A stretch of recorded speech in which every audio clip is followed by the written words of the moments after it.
Hello friends, welcome to my channel heaven of spices ಮಸಾಲೆಗಳ ಸ್ವರ್ಗ. ಇವತ್ತು ತುಂಬಾ ಫೇಮಸ್ ಆಗಿರೋಂಥ ಗೋಲಿ ಬಾಜಿ ಅಥವಾ ಮೈಸೂರು ಬೋಂಡ ಅಂತ ಏನ್ ಹೇಳ್ತಾರೆ, ಆ ರೆಸಿಪಿ ಟ್ರೈ ಮಾಡೋಣ. ಬನ್ನಿ, ಇದು ಶುರು ಮಾಡೋಣ.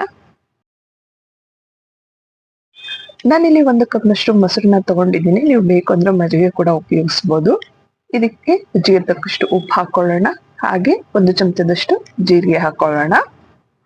ನೀವು ಬೇಕು ಅಂದ್ರೆ ಒಂದು ಚಿಟಿಕೆ ಇಂಗು ಕೂಡ ಹಾಕೊಳ್ಬೋದು. ಇದಕ್ಕೆ ಸಣ್ಣಕ್ಕೆ ಕಟ್ ಮಾಡಿರೋಂಥ ಕರಿಬೇವು, ಕೊತ್ತಂಬರಿ ಹಾಗೆ ಶುಂಠಿ ಕೂಡ ಕಟ್ ಮಾಡಿ ಹಾಕೊಳ್ಳೋಣ. ಆದಷ್ಟು ಸಣ್ಣದಾಗಿ ಕಟ್ ಮಾಡಿ ಹಾಕೊಳ್ಳಿ. ಹಾಗೆ ಸಣ್ಣದಾಗಿ ಹೆಚ್ಚಿರೋಂಥ ಹಸಿಮೆಣಸಿನಕಾಯಿ ಕೂಡ ಹಾಕೊಳ್ಳೋಣ. ಇದಕ್ಕೆ ನಿಮಗೆ ರುಬ್ಬಿ ಹಾಕೊಳ್ಬೋದಾ ಅಂತ ಅನಿಸ್ಬೋದು. ರುಬ್ಬಿ ಹಾಕೊಳ್ಬಿಡಿ, ಸಣ್ಣದಾಗಿ ಕಟ್ ಮಾಡಿ ಹಾಕೊಳ್ಳಿ. ರುಬ್ಬಿ ಹಾಕಿದ್ರೆ ಕಲರ್ ಚೇಂಜ್ ಆಗುತ್ತೆ, ಆದ್ರಿಂದ ಸಣ್ಣದಾಗಿ ಕಟ್ ಮಾಡಿ ಹಾಕೊಳ್ಳಿ. ಹಾಗೆ ಒಂದು 3-4 ಟೇಬಲ್ ಸ್ಪೂನ್ ಅಷ್ಟು ಇದಕ್ಕೆ ಹಸಿ ಕೊಬ್ಬರಿಯನ್ನ ಚಿಕ್ಕದಾಗಿ ಕಟ್ ಮಾಡಿ ಹಾಕೊಂಡಿದ್ದೀನಿ. ಚೆನ್ನಾಗಿ ಮಿಕ್ಸ್ ಮಾಡ್ಕೊಳ್ಳೋಣ. ಇಷ್ಟನ್ನು ಇದಕ್ಕೆ 1 ಚಮಚದಷ್ಟು ನಾನು ಸಕ್ಕರೆ ಹಾಕೊಳ್ತಾ ಇದ್ದೀನಿ. ಹಾಗೆ 1 ಚಮಚದಷ್ಟು ನಾನು ಇದಕ್ಕೆ ಅಕ್ಕಿ ಹಿಟ್ಟನ್ನ ಹಾಕೊಳ್ತಾ ಇದ್ದೀನಿ. ಹಾಗೆ ಇದಕ್ಕೆ 2 ಕಪ್ನಷ್ಟು ಮೈದಾ ಹಿಟ್ಟನ್ನ ತಗೊಂಡಿದ್ದೀನಿ. ನೀವು ಅಕ್ಕಿ ಹಿಟ್ಟು ಬದಲಾಗಿ 1 ಚಮಚದಷ್ಟು ಇದಕ್ಕೆ ಹಸಿ ಕಡಲೆ ಹಿಟ್ಟನ್ನು ಕೂಡ ಉಪಯೋಗಿಸ್ಬೋದು, ಅಥವಾ ಇದೆರಡನ್ನು ಸ್ಕಿಪ್ ಮಾಡಿ ಬರೀ ಮೈದಾ ಹಿಟ್ಟಲ್ಲಿ ಕೂಡ ನೀವು ಮಾಡ್ಬೋದು. ಸ್ವಲ್ಪ ಅಕ್ಕಿ ಹಿಟ್ಟು ಹಾಕೋದ್ರಿಂದ ಸ್ವಲ್ಪ ಕ್ರಿಸ್ಪಿನೆಸ್ ಬರುತ್ತೆ ಅಂತ ಆಪ್ಷನಲ್. ಇದು ಬೇಕು ಅಂದ್ರೆ ಹಾಕೊಳ್ಳಿ, ಬೇಡ ಅಂದ್ರೆ ಸ್ಕಿಪ್ ಮಾಡ್ಕೊಳ್ಳಿ.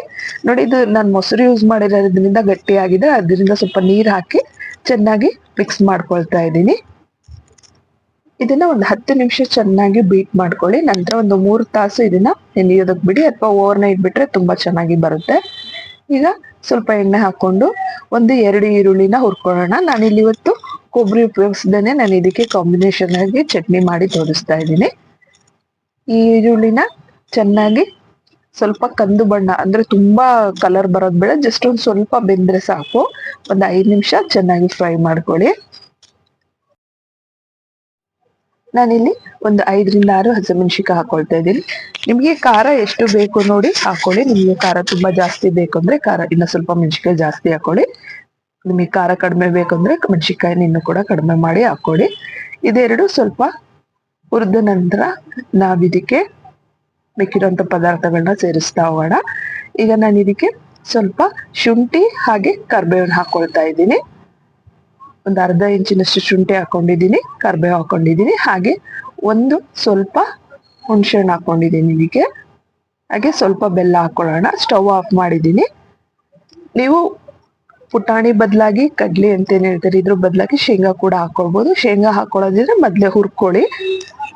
ನಾನಿಲ್ಲಿ ಕಡಲೆ ಉಪಯೋಗಿಸಿರೋದ್ರಿಂದ ಲಾಸ್ಟ್ ಅಲ್ಲಿ ಸ್ಟವ್ ಆಫ್ ಮಾಡಿ ಹಾಕೊಂಡಿದ್ದೀನಿ. ಸಾಲ್ಟ್ ಹಾಕೊಂಡು ಈಗ ಇದನ್ನ ಸ್ವಲ್ಪ ನೀರು ಹಾಕೊಂಡು ರುಬ್ಕೊಳ್ಳೋಣ.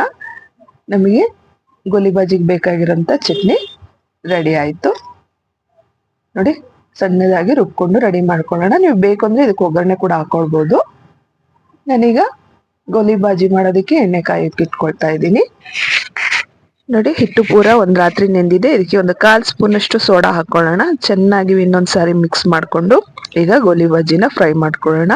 ಮೀಡಿಯಂ ಫ್ಲೇಮ್ ಅಲ್ಲಿ ಗೋಲ್ಡನ್ ಬ್ರೌನ್ ಬರೋವರೆಗೂ ನೀವು ಇದನ್ನ ಫ್ರೈ ಮಾಡ್ಕೊಳ್ಬೇಕು. ನೀವು ಉರಿ ಜಾಸ್ತಿ ಇಟ್ಕೊಂಡ್ರೆ ಮೇಲಷ್ಟೇ ಕೆಂಪಾಗುತ್ತೆ, ಒಳಗಡೆ ಹಸಿ ಇರುತ್ತೆ. ಅದರಿಂದ ಏನೇ ಫ್ರೈ ಮಾಡುವಾಗ್ಲೂ ನೀವು ಮೀಡಿಯಂ ಫ್ಲೇಮ್ ಅಲ್ಲಿ ಫ್ರೈ ಮಾಡ್ಕೊಳ್ಳಿ. ನೋಡಿ, ಎಷ್ಟು ಚೆನ್ನಾಗಿ ಹಾಕಿದ ತಕ್ಷಣ ಎಣ್ಣೆಯಿಂದ ಮೇಲೆ ಎದ್ ಬರ್ತಾ ಇದೆ. ಇದೇ ರೀತಿಯಾಗಿ ಎದ್ ಬರ್ಬೇಕು, ಅವಾಗ ನಿಮ್ದು ಗೋಲಿ ಬಾಜಿ ಹಿಟ್ಟು ಕರೆಕ್ಟ್ ಆಗಿದೆ ಅಂತ ಅರ್ಥ. ನೋಡಿ, ಚೆನ್ನಾಗಿ ಕೆಂಪುಗಾಗೋವರೆಗೂ ಫ್ರೈ ಮಾಡ್ಕೊಂಡು ತೆಕ್ಕೊಳ್ಳೋಣ. ಈ 2 ರೆಸಿಪಿನ ಖಂಡಿತ ಮನೇಲಿ ಟ್ರೈ ಮಾಡಿ ರೆಸಿಪಿ ಹೇಗ್ ಬಂತು ಅಂತ ತಿಳಿಸೋದನ್ನ ಮರಿಬೇಡಿ. ಹಾಗೆ ನನ್ನ ವಿಡಿಯೋ ನೋಡಿದಕ್ಕೆ ಧನ್ಯವಾದಗಳು.